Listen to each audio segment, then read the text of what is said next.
નમસ્કાર, આપ જોઈ રહ્યા છો નેશન પ્લસ ન્યૂઝ. હું છું આપની સાથે હેતલ ભગત. કહેવાય છે કે દીકરીના લગ્ન સમયે પિતાનું કન્યાદાન એ સંસારનું સૌથી મોટું પુણ્ય છે. પણ વડોદરાના નારી સંરક્ષણ ગૃહમાં રહેતી દીપા માટે આ પ્રસંગ માત્ર પુણ્યનો નહીં પણ માનવતાનો ઉત્સવ બની ગયો છે. જે દીકરીને વર્ષ 2012માં પરિવારે ત્યજી દીધી હતી, તેનો આજે ધામધૂમથી લગ્ન સમારંભ સંપન્ન થયો હતો. વડોદરાના નિઝામપુરા સ્થિત નારી સંરક્ષણ ગૃહમાં ગુંજેલી શરણાઈઓ આજે પણ હવામાં એક મીઠી, મધુર અને ભાવુક યાદ છોડી ગઈ છે. આ લગ્ન કોઈ સામાન્ય લગ્ન ન હતા.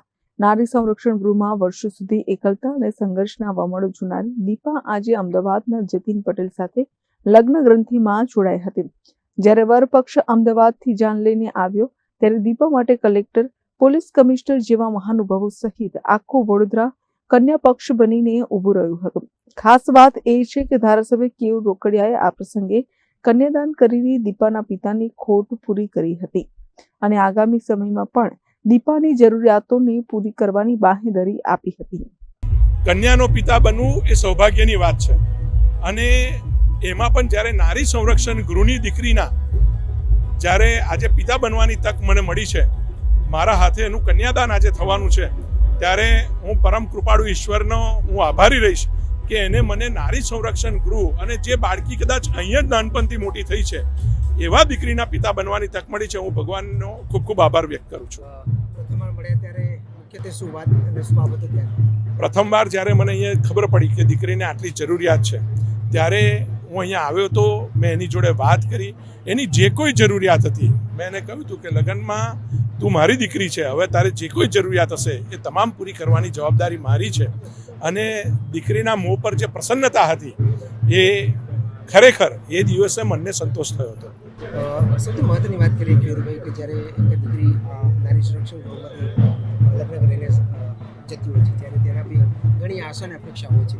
લગ્ન કર્યા બાદ પણ ધ્યાન આપવાની વાત સામે આવતી છે. તમે આજે પિતા બન્યો છું કન્યાનો. કન્યાએ આજે મારી પાસે જે કોઈ વસ્તુ કહી એ વસ્તુ આજે મેં એને કન્યાદાનમાં આપી છે. ભવિષ્યમાં પણ એ જ્યારે જ્યારે મારા ધ્યાન પર કંઈક મૂકશે તો એ વસ્તુ પૂર્તા કરવાની જવાબદારી મારી રહેશે. કેટલા સમયથી હતા નારી સંરક્ષણ? નાની હતી પહેલે છે શું? હવે આપણા લગ્ન પણ થઈ રહ્યા છે. હા. કેટલો આનંદની વાત છે આપણા માટે, કેટલી ખુશીની વાત છે આપણા માટે. ખુશ છો લગ્નથી? હા. લગ્ન બાદ તમે અહીંયા નારી સંરક્ષણ ગૃહમાં મળવા આવશો. તમારી કહેવાય કે પરિવાર છે આપનો? મમ્મી પપ્પા બધા છે અને પરિવાર છે આપનો, પરિવારમાં આવશો મળવા લગ્ન પછી? કરિયાવરથી માંડીને આશીર્વાદ સુધી વડોદરાવાસીઓ દ્વારા દીપાને એવો અહેસાસ કરાવવામાં આવ્યો કે દીકરી, તું એકલી નથી, તારું પિયર આખું વડોદરા છે. જ્યારે વિદાયની વેળા આવી ત્યારે નારી સંરક્ષણ ગૃહના પટાંગણમાં હૈયાફાટ રુદન જોવા મળ્યું. સંસ્થાના કર્મચારીઓ જેમને દીપાને દીકરીની જેમ ઉછેરી હતી, તેમની આંખોમાંથી વહેતા આંસુએ સાબિત કરી દીધું કે સંબંધો માત્ર લોહીના નથી હોતા, લાગણીના પણ હોય છે.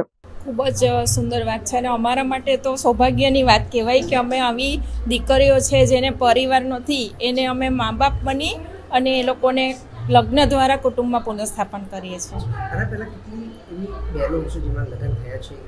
ટોટલ તો ઘણી બધી પણ લગભગ છેલ્લા 10 વર્ષમાં 10 દીકરીઓના મેરેજ થયા છે.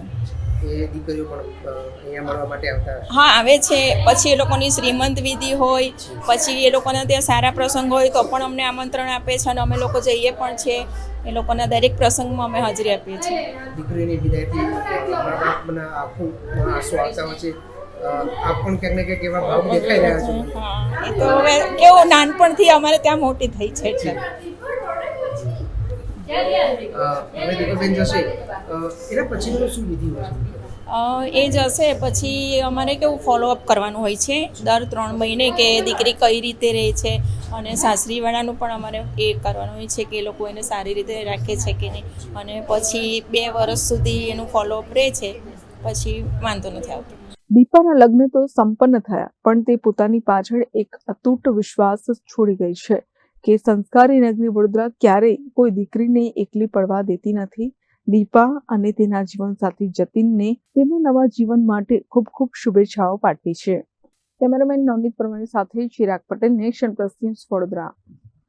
સમાચારોના સતત અપડેટ મેળવવા માટે અમારી નેશન પ્લસ ન્યૂઝની યુટ્યુબ ચેનલને સબસ્ક્રાઇબ કરો, બેલ આઇકન દબાવો અને જોડાયેલા રહો ફેસબુક, ઇન્સ્ટાગ્રામ અને ટ્વિટર પર.